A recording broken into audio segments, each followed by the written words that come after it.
بسم اللہ الرحمن الرحیم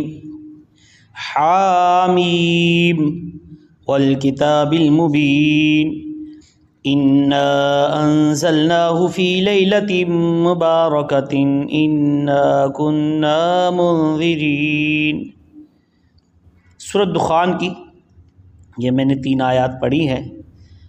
جس کا مفہوم کچھ اس طرح کہ اس روشن کتاب کی قسم بے شک ہم نے اسے برکت والی رات میں اتارا، بے شک ہم ڈر سنانے والے ہیں۔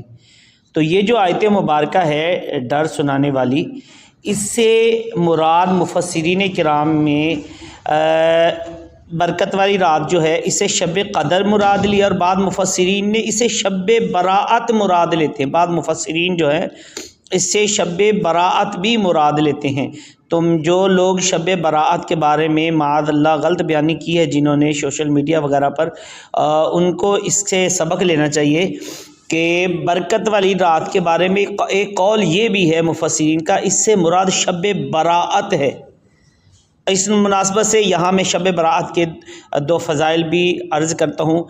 سماعت فرمائیے، انشاءاللہ عز و جل فائدہ ہوگا۔ ام المومنین سیدتنا عائشہ صدیقہ طیبہ طاہرہ رضی اللہ تعالی عنہا سے روایت ہے، نبی کریم رؤوف الرحیم صلی اللہ علیہ وآلہ وسلم نے ارشاد فرمایا،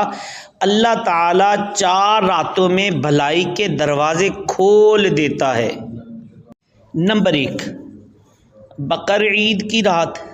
اور نمبر 2 عید الفطر کی رات،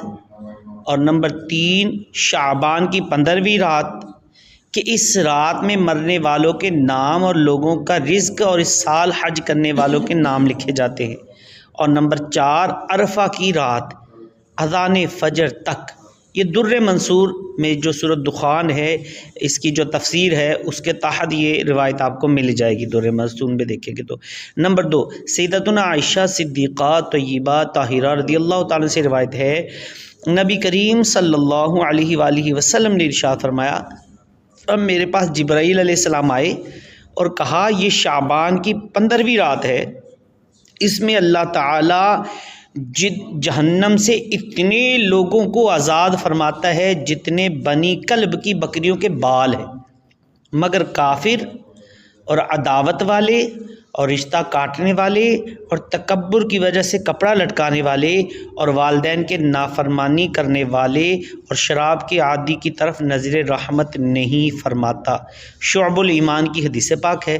تو اس کو یعنی کہ آپ دیکھ سکتے ہیں، یہ بھی ملے گی۔ تو اب یہ 2 روایتیں ہی کافی، اس کے علاوہ بھی یعنی کہ روایات موجود ہیں۔ تو اللہ تعالی ہمیں عقل سلیم عطا فرمائے کہ جو لوگ شب براءت میں عبادت کو ہی کرنے سے روک رہے ہیں، اس کو پتہ نہیں کیا کیا کہہ رہے ہیں، اللہ پاک انہیں ہدایت کی دولت سے مالا مال فرمائے، آمین بجاہ النبی الامین صلی اللہ علیہ وآلہ وسلم۔